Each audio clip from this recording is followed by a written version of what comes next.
Hey yo, what's up? Non, déjà tu vas pas commencer en faisant le ricain avec ton faux accent de merde. Ok, du calme. Bon, une fois n'est pas coutume, j'ai choisi d'aborder un jeu de niche de qualité. Et ouais, je vais pas tester des jeux de merde juste pour faire du contenu. Autant être un minimum constructif et parler de bons jeux. Mais avant ça, j'ai oublié quelque chose. J'ai adopté un chat, il est mignon hein. Et bien pour chaque like reçu sur cette vidéo, je devrais lui faire un câlin supplémentaire. Bon ben, chose promise, chose due. Alors on a fait combien de likes? Ok, bon ben on va faire avec.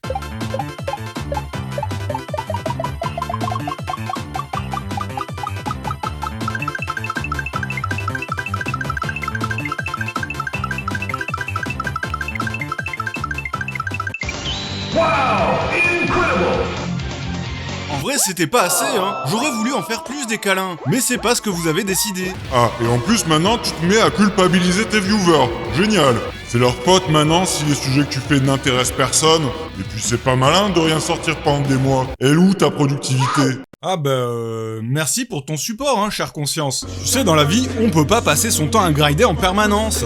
Il faut se reposer de temps en temps, prendre un peu de temps pour se relaxer. C'est d'ailleurs valable pour vous aussi, mes chers viewers. Pensez à vous reposer. Merde, je parlais de quoi, moi, déjà? Subnautica fait partie d'une caste assez grande de jeux de survie bac à sable, arrivé sur Steam en Early Access courant 2014. Attendez une minute, attendez. 2014? Le coup de vieux est instantané, hein. Donc en fait, je teste un jeu rétro sans m'en être rendu compte. Vous connaissez la chanson des Early Access. Ils arrivent rarement en version finale, sont abandonnés en cours de route, ou finissent par sortir dans un état calamiteux. N'est-ce pas Valheim? Alors, on fait 0 mise à jour après avoir gagné la moula? Remarquez, c'est pas le seul exemple, et sûrement pas le pire. Fuck, man, as soon as I fucking came in this fucking room. Bon, je vous laisse faire le tour de ça vous-même, je suis pas masochiste. Quoique... Thank you, Dark Souls. Et donc, surprise, cette fois, on n'est pas sur une arnaque, mais bien sur un jeu terminé, qui est sorti en version complète 4 ans plus tard, soit en 2018. Il est également sorti sur toutes les consoles, y compris la Switch, mais je vous déconseille comme d'habitude cette version, qui tourne pas franchement bien, et reste graphiquement en deçà des autres versions, même si elle reste plutôt honnête, hein, si on n'a rien d'autre pour y jouer. Mais perso, je vous conseille quand même la version PC, ne serait-ce que niveau contrôle. Car oui, on peut y jouer à la manette, mais c'est pas super pratique, hein. Ça va peut-être vous surprendre pour un jeu de survie sorti en Early Access, mais Subnautica a un vrai scénario. Tu mens! Non, je plaisante pas. Et il y a une histoire avec un début et une fin, ainsi que plein d'infos qu'on recoupera pour élucider les raisons pour lesquelles on est coincé sur cette planète. 45-46B, ou 45-46B hein, en français. Et ouais, car comme le veut la tradition des jeux de survie, ça commence en fiasco. Et le vaisseau spatial de la compagnie pour laquelle on bosse, Altera, subit une attaque et on doit évacuer via un poste de secours. Par contre, vu qu'il y a une seconde place, j'ai bien l'impression que notre protagoniste est un gros bâtard, qui s'est barré sans attendre qu'un collègue évacue avec lui. Ça commence bien, hein. On tombe dans les pommes durant la chute, puis on se réveille, il y a le feu, et une musique techno qui ambiance pas mal, hein. Mais je m'égare. On éteint le feu, puis on met les pieds hors du pod de secours pour découvrir un vaste océan sans terre à l'horizon. Heureusement, on peut voir l'aurora qui s'est crashée non loin, et fait donc office de repère bien pratique. L'objectif est clair, on doit se barrer de cette planète, et pour ce faire, il faut construire une fusée. Ça, c'est ma fusée, enculé de ta mère. Mais attention, je vais... Spoiler! Il y a une complication assez gênante. Un message radio nous indique qu'une équipe vient nous secourir dans 30 minutes. On se rend donc au point de rendez-vous, et à l'approche du vaisseau, ce qui semble être un énorme BFG s'active, une alarme retentit, et le vaisseau se fait exploser.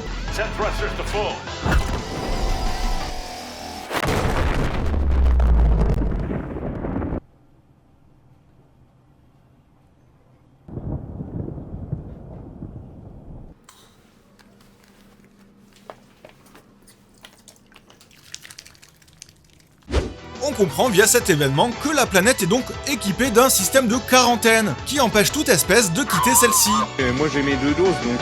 Le même système qui a donc fait cracher l'Aurora au début du jeu. Optionnellement, on pourra d'ailleurs réparer les fuites radioactives du moteur, qui a créé une zone contaminée qui est assez gênante pour l'exploration, puisqu'il faudra s'équiper d'une combinaison anti-radiation sous peine de perdre de la vie en continu. C'est un peu convenu, mais on comprend donc qu'il y avait une autre civilisation avant nous. Pourquoi a-t-elle disparu? Que faisait-elle sur cette planète? Pourquoi une quarantaine quarantaine a été mise en place. On obtiendra des réponses à ces questions petit à petit, en scannant et en lisant différents rapports. Honnêtement, il y a beaucoup plus à raconter que le peu que j'ai dit, et je préfère vous laisser découvrir tout ça par vous-même, car ça reste assez surprenant et bien vu pour un jeu de survie. J'ai vraiment apprécié recoller les morceaux du puzzle, pour comprendre ce qui se passe, sans que le jeu nous prenne pour un ahuri. C'est sympa pour une fois. Il y a certes quelques éléments libres d'interprétation, mais pour moi le pari est plutôt réussi, car j'ai fini le jeu sans qu'il reste de gros mystères à élucider. C'est donc que la narration marche plutôt bien, même si en termes de logique, il y a quand même quelques points douteux, mais heureusement c'est pas l'argument principal que le jeu a à offrir. Gameplay. Alors par quoi commencer Vous avez déjà joué à Minecraft ?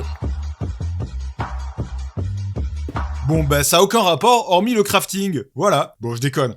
Comme vous l'avez remarqué, Subnautica est un jeu à la première personne où on passe le plus clair de son temps à barboter. L'objectif étant à minima de survivre, il faudra surveiller sa jauge de faim et de soif. Ce qui n'a rien de compliqué puisqu'il suffit d'attraper des poissons à la main pour ensuite les cuire ou en faire des bouteilles d'eau. Attendez, d'où vient le plastique des bouteilles d'eau ? On serait pas sur Terre dans un futur lointain par hasard ? Bah oui, parce que les poissons contiennent pas mal de plastique de nos jours. Alors je suppose que dans le futur, un poisson donne de quoi recycler une bouteille entière. Et d'ailleurs, où disparaissent les bouteilles à chaque fois qu'on consomme de l'eau ? On les balance au fond de la mer ? Bah bravo Mais où s'arrêtera donc la folie des hommes ? Encore une preuve qu'on est des putains d'égoïstes. Et puis franchement, c'est pas non plus réaliste d'obtenir de l'eau à partir de... Donc, hormis les besoins vitaux à combler, il faudra également veiller à ne pas mourir. Oui, je dis ça parce que ça peut arriver assez facilement en se noyant.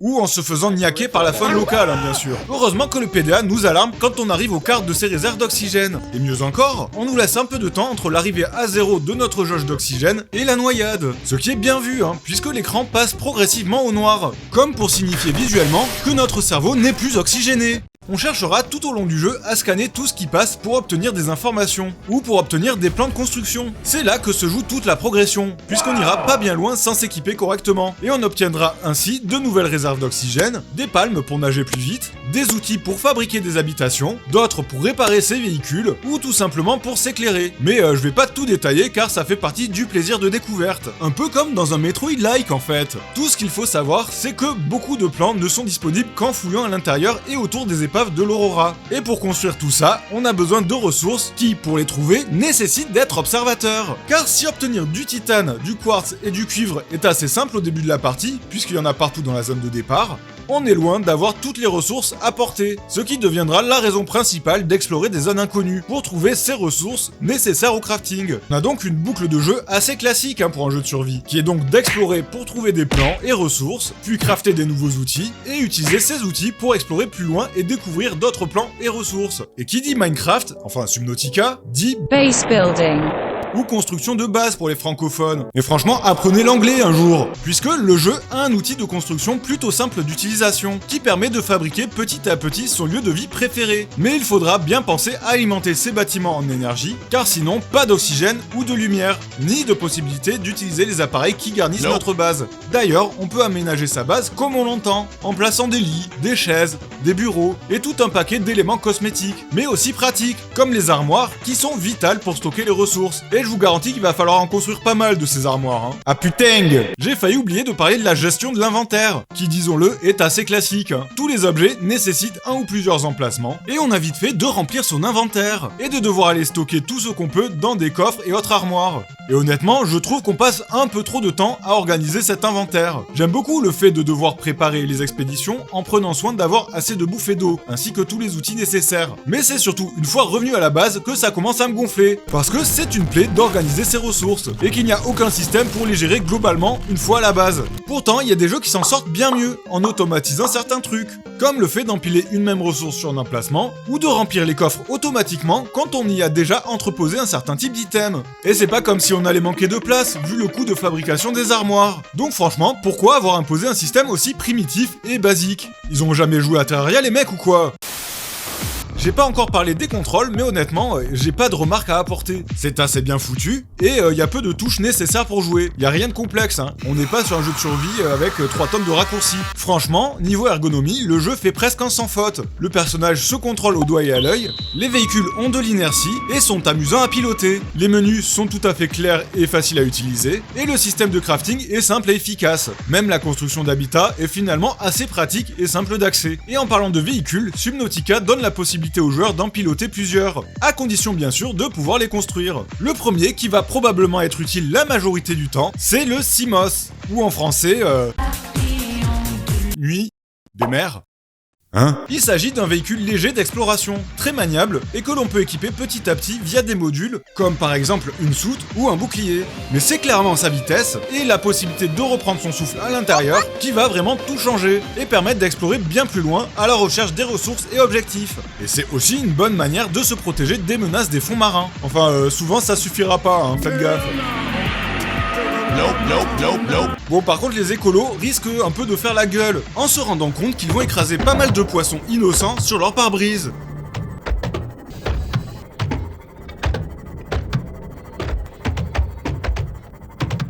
Par ailleurs, on pourra contrôler une sorte d'exosquelette, la Prawn Suit, qui se traduit en combinaison crevette. Étonnant, non? Ouais, on va garder le nom anglais hein, cette fois. La Prawn Suit qui est beaucoup plus résistante et qui est équipée de bras customisables. Elle permet notamment de forer certains dépôts de ressources très lucratifs, et puis on peut carrément équiper un lance-torpille si vous avez pas trop l'âme pacifiste. Voire même un putain de grappin pour la jouer Spider-Man des fonds marins. Et si je devais noter le jeu sur 10, je lui rajouterais 2 points rien que pour le grappin, parce qu'il rend les déplacements beaucoup moins ennuyeux d'un coup. Et je vous réserve la surprise pour le dernier véhicule, mais sachez juste qu'il est plutôt imposant, comme vos mamans. Alors ça part en grossophobie au calme maintenant. Et en plus t'insultes les mamans des viewers, c'est pas très sympa. Bon allez, en vrai je vais spoiler parce que c'est important d'en parler. Il s'agit du Cyclope, qui nécessite de trouver pas mal de plans de construction et de ressources, et fera office de base mobile, car on peut y fabriquer les trucs habituels, comme fabricateur et armoire de stockage, ce qui n'est pas possible pour les autres véhicules. Dommage que dans les faits, il soit si peu ergonomique et pratique. Par contre, c'est vraiment le style à piloter. On se croirait dans Star Trek, à activer les moteurs, choisir la vitesse, activer le mode silence, passer en mode topographique, arrêter les incendies.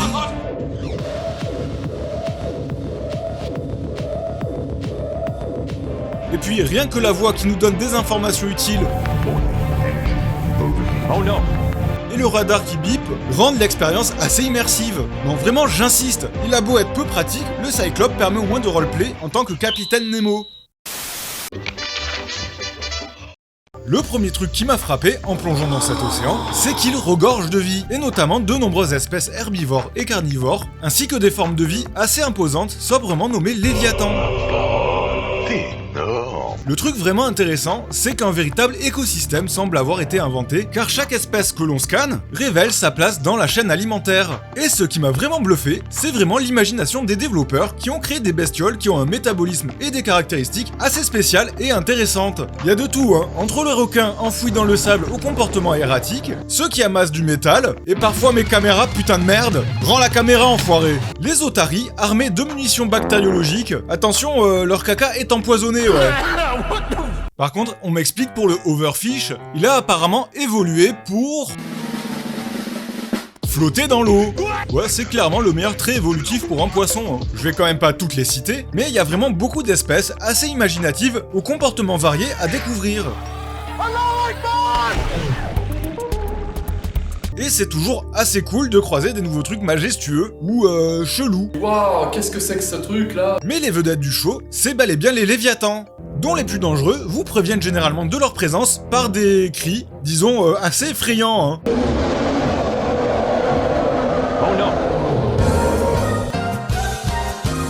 Ah ouais, la première fois qu'on tombe sur le Reaper Léviathan, c'est une expérience marquante. Et on comprend bien vite que entendre leurs cris égale décamper à l'opposé si on veut pas devenir leur repas. Mais ce qui est cool, c'est qu'on apprendra malgré tout à faire avec leur présence, et ils deviendront plus un obstacle qu'une réelle menace. Surtout que leur IA est faite pour vous laisser une chance, car si vous avez la vie à fond, aucune des attaques du jeu ne peut vous one-shot. Enfin, c'est valable pour le Reaper, mais je vous laisse la surprise pour les autres. Et si vous estimez qu'il suffit de les pieds-bouches pour plus avoir de mauvaises surprises, bon courage, hein, car non seulement c'est assez long, genre vraiment long, mais en plus le jeu ne vous récompense jamais pour avoir agi comme un gros psychopathe. Aucun drop, ni ressources spéciales, même si on peut tout de même les scanner une fois morts. Mais dans ce cas, à mon avis, ça va plus vite de le faire quand ils sont en vie, hein. De toute manière, les sensations en tapant sont tellement mauvaises qu'on se demanderait presque si ça sert à quelque chose. Pour se défendre, on ne possédera d'ailleurs qu'un pauvre couteau. Et l'explication du jeu, c'est que Altera a interdit la fabrication de toutes les armes suite à une mauvaise aventure. Ce côté pacifiste assumé, je le trouve donc vraiment surprenant. Cette pièce est désormais pacifiée. On est censé comprendre son environnement, et pas l'anéantir. C'est selon moi un excellent parti pris. Et tant que j'y suis, mention spéciale pour les zones écologiquement mortes, si vous essayez d'aller trop loin sur la carte. Notre IA nous conseille de nous tailler, mais moi je m'en fous. Les grands explorateurs n'ont pas peur de l'inconnu, ils l'apprivoisent, la contrôlent. Ok, j'ai rien dit. En tout cas, c'est une manière assez trollesque mais naturelle de limiter le joueur aux frontières du jeu. Et ça, j'approuve. Les différents biomes du jeu sont distincts et aident beaucoup à se repérer. On passe de l'un à l'autre naturellement, et tandis que certaines parties de l'océan sont assez flippantes, d'autres sont au contraire juste magnifiques et colorées. Mais ma zone préférée niveau ambiance, c'est la rivière perdue. Avec cette eau salée, qui ressemble à du gaz, qui coule sous l'eau, donnant l'impression de vraies fontaines sous l'océan, les fossiles géants et les espèces qui s'y trouvent, What type of dog is this? on se sent vraiment pas là où un humain devrait être. Ah, et il y a ce machin là, qui m'a donné quelques sueurs froides. Mais je vous laisse le découvrir de plus près. Oh, vous inquiétez pas, c'est safe a priori. Oui, croyez-moi, croyez-moi. Ce qui risque également d'activer votre thalassophobie, c'est la taille des environnements. Parfois, il sera impossible de voir à plus de 100 mètres, surtout de nuit. Et c'est franchement pas rassurant. On se retrouve parfois au milieu de nulle part, à avancer à tâtons, en se demandant sur quoi on va bien tomber.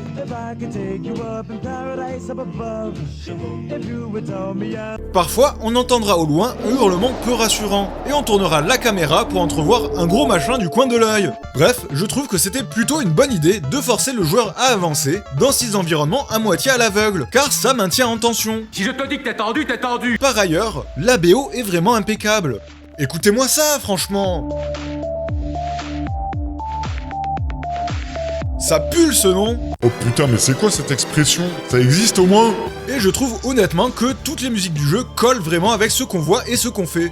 Mais la vedette, c'est selon moi les bruitages, qui donnent une ambiance incroyable au jeu. Où qu'on aille, on entend des effets sonores qui donnent vraiment vie à cet océan. Que ce soit les craquements sous-marins, les cris des léviathans, ou le bruit du moteur, c'est rare d'être vraiment dans le silence. Et quand ça arrive, c'est sûrement qu'on n'est pas au bon endroit, hein. Par ailleurs, l'introduction en mode tutoriel est vraiment bien foutue. Elle nous laisse dans un environnement contrôlé, car on est tout le temps près de la surface, et donc d'oxygène. Peu de chance donc de mourir d'une noyade malencontreuse.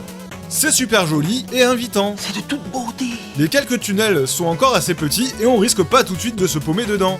Donc il y a peu de dangers ou de trucs effrayants.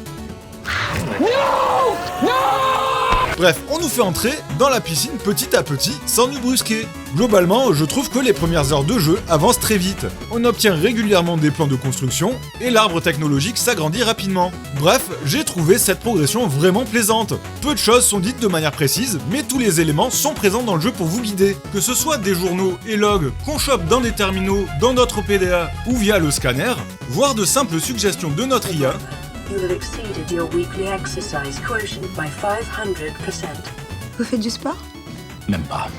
on découvre régulièrement des éléments pour avancer. J'insiste, hein, mais j'ai rarement eu le sentiment d'être bloqué ou de ne plus savoir quoi faire pour atteindre l'objectif, qui est de quitter la planète, je le rappelle. Mais je n'ai pourtant pas eu l'impression d'être pris par la main. On aura tous une partie différente tellement les options et les routes à envisager sont nombreuses et sans ordre particulier. Je recommande tout de même de bien explorer l'Aurora, assez tôt dans le jeu avec les bons outils, car il y a beaucoup à y gagner, mais attention car la zone est quadrillée par la police maritime, et elle est pas très sympa, hein. de toute façon, pour finir le jeu, c'est un passage obligé. Même s'il faudra attendre un certain appel radio qui nous donnera un code pour une salle spécifique. Mais franchement, autant aller le chercher en ligne, plutôt que de devoir attendre cet appel arbitraire en fin de game. Ça vous évitera de faire un aller-retour en enfer pour que dalle. Comme je l'ai indiqué, notre PDA nous donne parfois des conseils ou fera certaines remarques sur la situation actuelle. Et vu l'aspect robotique de la voix, ça rend tout de suite certaines situations assez comiques. Et on sent que les développeurs ne se sont pas trop pris au sérieux.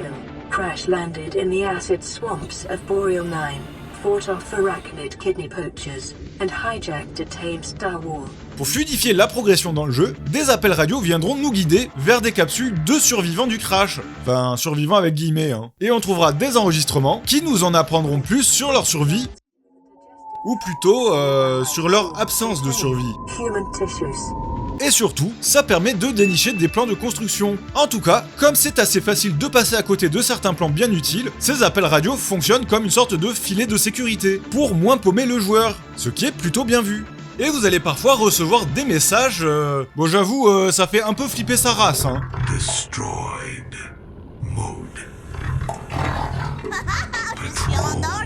D'ailleurs, la majorité des plans sont trouvables soit dans ces clés USB, soit autour des bouts de carcasse de l'Aurora, qui sont disséminés un peu partout sur la carte, voire même à l'intérieur même de ces carcasses. Ainsi, en cas de blocage, il suffira pour le joueur de découvrir ces épaves pour assez rapidement progresser. J'en ai pas encore parlé non plus, mais il y a un concept de multijoueur asynchrone, avec les capsules temporelles. Si vous jouez en ligne, vous devriez tomber en de rares occasions sur des capsules qui contiennent des objets ainsi qu'une image et un message. Il s'agit en fait d'un autre joueur qui, en terminant sa partie, a envoyé cette capsule et a choisi des objets, un message et une photo. Un peu comme dans Dark Souls et ses messages au sol. C'est vachement cool comme idée, de se dire que dans la galère, on a pu recevoir une aide ponctuelle inattendue à travers un autre joueur qui a laissé des objets utiles pour la prochaine âme en peine. Bon d'ailleurs, c'est l'heure de préparer la mienne de capsule.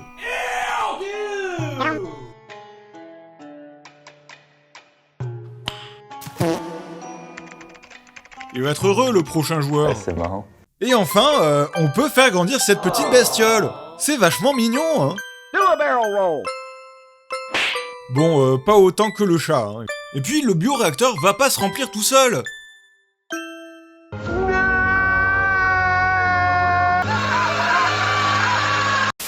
Ah, et j'ai oublié un dernier truc concernant le scénario. Ça va peut-être vous étonner, mais j'ai failli verser ma petite larme durant une certaine situation. C'était assez inattendu, et je pensais vraiment pas que le scénario allait s'orienter ainsi. Mais ce serait spoiler un élément central du jeu. Donc je vous laisse la surprise.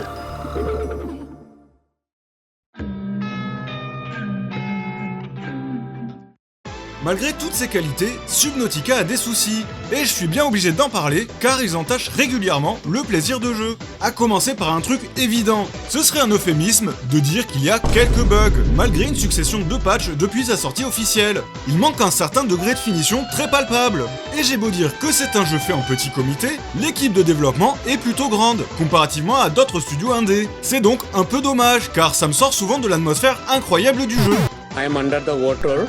Please help me. Notamment quand des créatures devant soi disparaissent dans le décor, qu'on voit des bouts de tentacules traverser les murs, qu'on observe au calme des poissons nager dans l'air, ou que la voix du PDF s'en mêle les pinceaux, et dit plein de trucs en même temps, avec le bruit des notifs par-dessus. Bref, tout un tas de petits soucis pas si impactants que ça, mais cumulés rendent l'expérience assez approximative. Heureusement, le dernier patch a résolu mon problème principal avec le jeu, qui était l'optimisation absolument dégueulasse. Car avant la 2.0, ça ramait beaucoup pour aucune raison valable. La configuration minimale est d'ailleurs une putain de blague. Et si vous arrivez à faire tourner le jeu avec, à mon avis, ça sera en mode diapo. L'autre truc qui m'a saoulé, c'est que pour fabriquer n'importe quoi avec l'appareil de création d'habitat, on a besoin des différents items, mais dans un ordre défini. Ici, par exemple, le jeu ne me permet pas d'utiliser du lubrifiant, ni du plomb, parce qu'il faut d'abord avoir un lingot de titane pour utiliser la ressource suivante. C'est pas grand chose, mais franchement, c'était pas utile comme limitation. Par ailleurs, les déplacements sur Terre étaient franchement désagréables avant la 2.0. On avait l'impression d'être sur de la glace. Et puis, y a le visuel des îles, qui était pas fameux, Et pour peu qu'on regarde au loin, on observe une vision cauchemardesque de l'horizon. Avec les textures de l'océan qui se répètent de manière un peu trop visible. Ça, c'est un plongeon de professionnel. Certaines animations aussi sont un peu brouillons et ont l'air pas du tout finies. Les espèces qui ont une queue... Non, je parle pas de ça, putain, bande de pervers. Ont une physique étrange, ce qui donne un aspect très brouillon à certaines animations. Ça a l'air complètement artificiel et débile. Je trouve, là encore, que le jeu manque de finition. Ah, et il y a aussi la distance d'affichage, qui est absolument catastrophique. Et il y a constamment du popping partout. Le pire, c'est les îles terrestres qu'on ne voit pas à l'horizon, mais apparaissent par magie quand on est à 100 mètres. Ce qui sort à nouveau du jeu. Et puis ça rend certains environnements brouillons et confus. Quand on pense voir une caverne, mais qu'on avance, on se rend compte que non. C'est juste un bout de décor qui était pas encore chargé. Et il y a vraiment des endroits où c'est flagrant et très moche, comme la végétation qui apparaît n'importe comment. Très franchement, j'ai beaucoup de mal à comprendre comment ça a pu être codé ainsi. Si c'est une question d'optimisation, je suis désolé, mais faut revoir vos algorithmes les potos. Il y a des tas de jeux sur des machines moins puissantes que mon PC qui permettent d'y voir bien plus loin. Il est censé être fini votre jeu. Il y a eu droit à son Early Access mégalon. Mais Podzub. Là, tu m'as bien ralasse. Un autre souci se situe en late game, où c'est assez difficile de trouver la centrale thermique, qui est vraiment planquée. Et la première fois que j'ai fait le jeu, j'ai dû faire quelques allers-retours vers la zone volcanique avant de comprendre où elle était. J'aurais bien aimé un peu plus d'indices sur son emplacement, comme c'était le cas pour les autres bases aliens. Mais s'il y avait des indices, bah franchement, ça m'a pas du tout frappé. Pas possible d'entendre des conneries pareilles! D'ailleurs, je pense que la plupart des joueurs ont dû se paumer au moins une fois ou deux de manière similaire, alors que je disais moi-même que la progression dans le jeu est plutôt stylée. En tout cas, de mon point de vue, c'était le moment où j'ai dû regarder un guide pour la première fois, ce qui est vraiment dommage à nouveau. Par ailleurs, il y a clairement pas assez d'emplacement d'inventaire. Ça aurait été bien ne serait-ce que d'en avoir le double. Et la conséquence, c'est qu'on doit souvent faire des manips dans l'inventaire pour échanger les équipements, ce qui est passablement gonflant. J'ai également trouvé un peu dommage qu'on découvre parfois certains plans trop tard, comme la batterie ionique, qui est bien plus efficace que la batterie de base, mais qu'on trouve dans la zone la plus profonde et lointaine du jeu. Ce qui est dommage, puisque on s'en servira pas, vu que c'est la fin du jeu. Et le dernier point, j'exagère peut-être, mais on peut trop facilement save scum, c'est-à-dire sauvegarder à tout moment et recharger au moindre problème. J'aurais bien aimé un système de sauvegarde intégré à l'univers du jeu, comme un scanner, ou un ordinateur, ou n'importe quel système in-game, qui limite nos capacités à sauvegarder. Car pour un jeu de survie, on peut trop facilement revenir en arrière, et ainsi éviter les conséquences de rencontres contre des grosses saloperies, ou l'oubli de certains équipements, ou encore le fait de se noyer en se paumant dans une caverne. Et bien entendu, quand votre véhicule explose et vous fait perdre toutes les upgrades et objets dans la soute. Bref, ça rend le jeu trop facile, même si le challenge n'était probablement pas l'objectif principal des développeurs. Bon, j'ai fait à peu près le tour du premier jeu, mais j'ai pas encore parlé de la suite. Bon, du coup, on va survoler vite fait le second jeu. Comme je l'ai mentionné plus tôt, le jeu a reçu un patch assez conséquent. Ça fait beaucoup là, non? Dont le but est d'unifier le moteur de Subnautica et de sa suite sortie peu de temps après, notamment en reprenant l'interface, en corrigeant des bugs, en optimisant et en ajoutant la possibilité d'épingler les fabrications, et accessoirement de pouvoir construire des salles plus grandes. Ce qui m'amène au point suivant. La suite de Subnautica, Below Zero, est de mon point de vue moins bonne sur pas mal d'aspects. Déjà, les environnements sont peu nombreux et de taille réduite. Une bonne majorité d'entre eux n'a rien d'exceptionnel. Si le jeu avait maintenu le même niveau que le biome d'introduction, j'aurais moins râlé, certainement. Je vais en parler parce que voilà, le gros ajout de Below Zero, ce sont les passages sur la terre ferme. Mais on est censé jouer à Subnautica, pas à Rust. Je comptais pas passer une partie du jeu à marcher. Et ces phases sur la terre ferme deviennent rapidement très ennuyeuses. On a des tempêtes toutes les 30 secondes qui réduisent beaucoup la visibilité. Ça manque de points de repère, et se paumer est très facile quand tout se ressemble. Bref, c'est pas la nouveauté que j'attendais le plus. Niveau véhicule, le Simos est remplacé par le Seatruck, mais est beaucoup moins agréable à piloter, surtout quand on commence à lui ajouter des remorques. Limite, j'ai l'impression de jouer à Kurukururin. Ah bah putain, va falloir retravailler cet accent japonais. Le piloter et en sortir demande d'ailleurs une action de plus que le Simos, ce qui me fait franchement chier. L'astuce, c'est d'incliner le véhicule avant d'en sortir, ce qui zappe les 2 secondes d'animation de sortie. Mais franchement, c'est pas pratique non plus. Ils ont également supprimé le Cyclope, qui n'aurait pas été très utile vu l'aspect resserré du level design. De mon point de vue, le scénario est en carton. Notre personnage cherche sa sœur disparue, ce qui fait qu'on remplace l'aspect survie solitaire pour une intrigue assez basique et convenue. Mais surtout, cet objectif est rapidement enterré par l'autre intrigue du jeu, qui tourne autour de la race alien des architectes, dont l'un d'entre eux est bloqué et cherche un nouveau corps. Du coup, à quoi bon introduire la recherche de sa sœur si c'est pour aussi peu l'exploiter? Mais c'est pas tout, hein. Il y a des objectifs totalement inutiles, comme soigner l'infection du cadavre Léviathan. Mais je vois pas l'intérêt, hein. Y a rien à y gagner. Au moins, quand on réparait l'Aurora, ça faisait disparaître les zones irradiées. D'ailleurs, petite question niveau cohérence. Comment c'est possible que des humains largement moins avancés technologiquement aient pu trouver le remède à un virus qu'une civilisation bien plus avancée n'a pas pu découvrir, même en y mettant toutes ses ressources sur différentes planètes? Ah, et niveau isolation, c'est pas ça non plus, hein, car on rencontre bien vite un autre humain en chair et en os, qu'on croisera par la suite dans ces différentes bases. Bref, beaucoup d'éléments viennent ruiner ce sentiment de solitude et d'immersion qui était l'argument principal du premier volet. Et puis la survie est trop simplifiée, par l'omniprésence d'items de bouffe partout dans l'environnement. On n'a même plus besoin de prévoir des stocks de manière stratégique, ce qui nuit à l'aspect survie de notre expédition. Ah, par contre cette fois, il faudra apprendre à gérer sa température. Façon Fredo Mercure. Pour faire monter la température, ça c'est une idée de moi ça. Parce que comme le mercure, la température. Ce qui donne une sorte d'équivalent à l'oxygène, mais uniquement quand on se déplace sur la terre ferme. Mais je comprends pas bien, pourquoi on doit gérer sa température uniquement quand on est hors de l'eau? C'est complètement con, hein. Et je tique à chaque fois que je plonge dans l'eau qui est très froide a priori, et qu'on voit sa barre de température remonter comme par magie. Donc si je comprends bien, pour éviter l'hypothermie, le mieux c'est de se foutre encore plus dans le froid.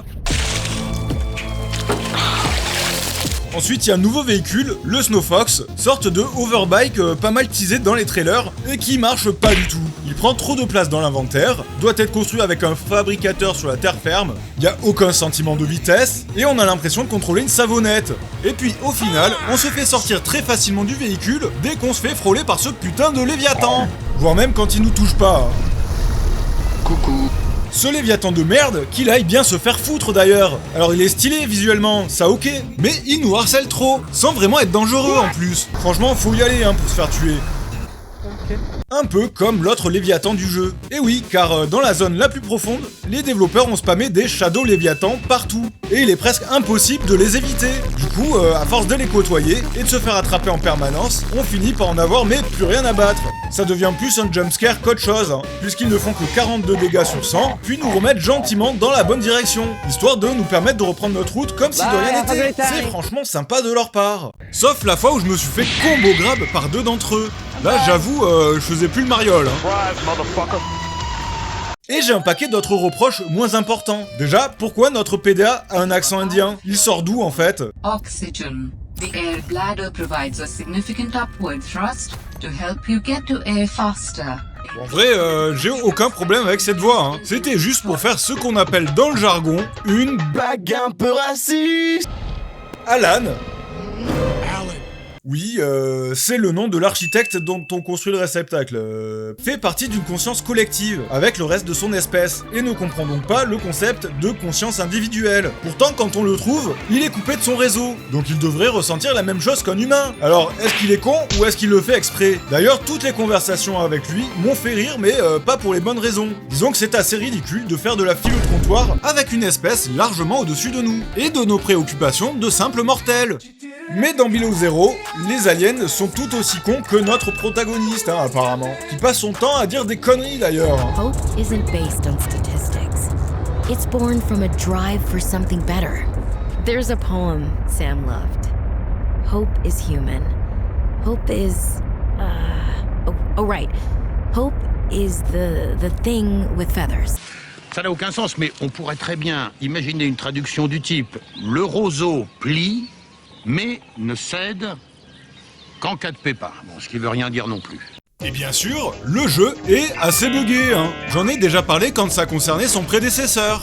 Et comme on est sur le même moteur, c'est pas vraiment la surprise. Bon ok, je vais m'arrêter là, parce que sinon la vidéo serait trop longue. Je suis un peu sévère avec Below Zero, mais ça reste une très bonne expérience. Et on prend un certain plaisir à évoluer dans le jeu. C'est juste que, après avoir fait le premier volet, je suis assez déçu par cette suite. En gros, c'est plus de contenu pour ceux qui veulent prolonger leur expérience, mais c'est pas vraiment une évolution, puisque la boucle de jeu et les mécaniques sont quasiment identiques au premier volet. Donc à vous de voir si le prix en vaut la chandelle. Au final, Subnautica est de loin mon jeu de survie préféré. Le monde à parcourir est vaste et fourmi de détails. On a rarement été aussi immergé dans des environnements aquatiques magnifiques, remplis de curiosité mais aussi de dangers variés. Le gameplay assez simple boucle de manière satisfaisante, sans qu'on y trouve de la lassitude. Et on avancera avec curiosité dans une intrigue qui, personnellement, m'a fait cogiter de manière satisfaisante. Cependant, tout n'est pas rose, et on sent qu'il s'agit d'un jeu semi-indé, vu le manque de peaufinage à certains égards, que ce soit les bugs, les animations, l'optimisation à la truelle ou certaines mécaniques de jeu un peu mal pensées. Il n'empêche que j'ai souvent passé plusieurs heures d'affilée à jouer à ce jeu sans me rendre compte du temps qui passe. C'est pour dire la qualité du bousin. Sa suite l'est un peu moins, mais reste une sorte d'extension bienvenue si, comme moi, vous étiez en manque après avoir fini l'original. Et donc j'aurais tendance à vous dire de foncer sur le pack Subnautica plus Below Zero, si vous pensez que ça pourrait être votre cam. Personnellement, je m'attendais à être déçu, étant plutôt amateur de jeux d'action, avec si possible pas mal de challenges, car je pensais que j'allais m'ennuyer et vite enchaîner des boucles de jeu trop similaires pour rester intéressantes sur de nombreuses heures. Comme quoi, faut pas se braquer. On a beau ne pas être fan de certains styles de jeu, voire les détester, big up aux jeux de course réalistes et aux tactical RPG, il n'empêche que parfois, une bonne surprise peut complètement faire changer d'avis. Alors pour la forme, je vous conseille de sortir de votre zone de confort de temps en temps. C'est comme ça que j'ai découvert de nombreux jeux passionnants, qui du premier abord me tentaient mais pas du tout. Des jeux comme... Vous avez vu la tronche du truc en même temps? Alors qu'en fait c'est un énorme délire. Je donne donc à Subnautica la note encourageante de 2 sacs gélatineux sur un Ocean Gate. Oh putain, trop tôt. Bon voilà, j'ai encore réussi à choisir un sujet qui intéresse personne.